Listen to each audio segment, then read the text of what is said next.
and welcome to Imagine This Stories. This week, we're going to continue the story of Nefera, the 11-year-old girl who lives in Egypt. Her life has been sort of a mess lately. She's had to deal with the Nile River turning to blood, and a house full of frogs and gnats and flies, one after another. Ready to hear what's next? Great! Sit back, relax, kick off your shoes, and for the next few minutes, imagine this.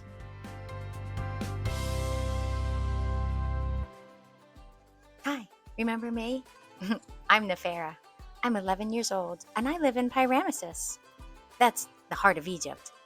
My father works in Pharaoh's palace, and up until recently, my world has been full of sunshine, scribes, and stories of powerful gods. But then everything began to change. The Nile River turned from blue to red as it became blood. My house was filled with frogs, then flies, and gnats, and even my cat Toya hated it. My dad came home from the palace yesterday very upset. He said that Moses and his brother Aaron were talking to Pharaoh again. This can't be good. They told him that if he doesn't let the Hebrew people go, all the livestock, like horses, cows, camels, goats, sheep, donkeys, they will all die tomorrow. Pharaoh just rolled his eyes. My dad is really upset. We have sheep and donkeys. We don't want them to die. We need them. Man, I don't know how I'm going to go to sleep tonight. Hey. Oh, good morning. It's quiet.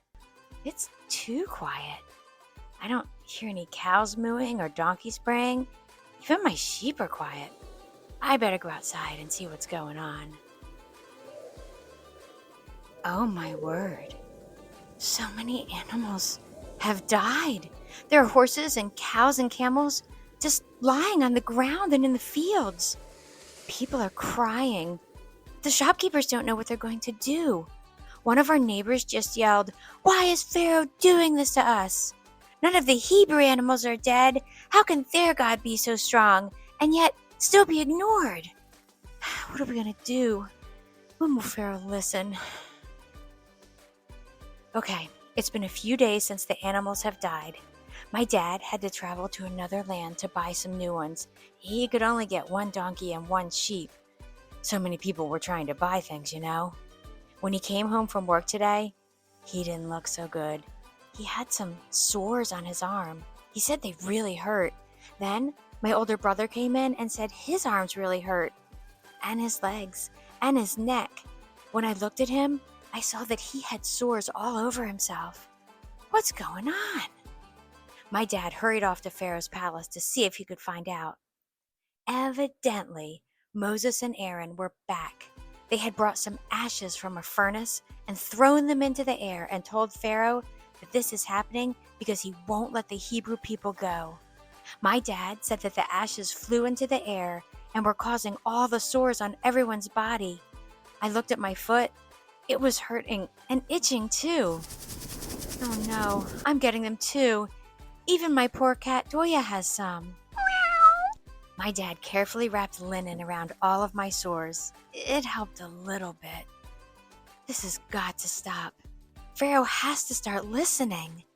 I asked my dad if Pharaoh also had the sores, and he said yeah. He said that Pharaoh told his magicians to try and get rid of them, but they were so sore and itchy, they couldn't do anything at all. I think it's because they're really not very powerful. Okay, it's been a week, and we're all starting to feel better.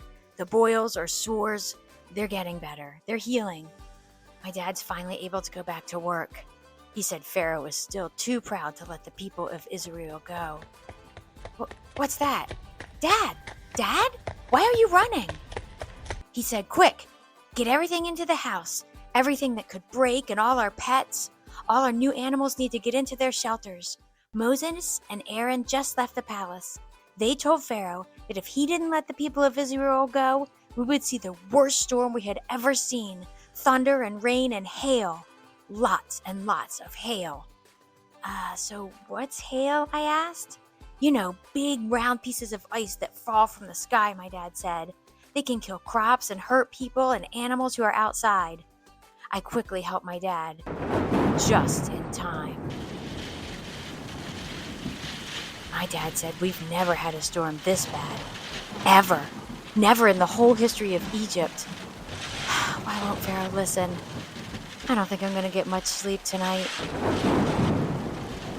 My dad left early for the palace this morning, and then when he came home, he said that Pharaoh called Moses and Aaron and asked them to stop the storm.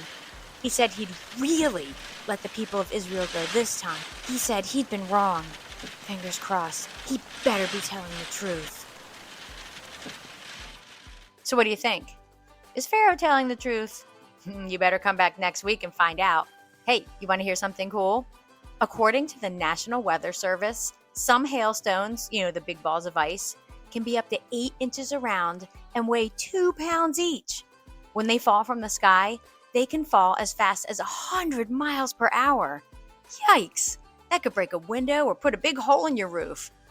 Wonder if that's how bad it was in Egypt. I bet it was.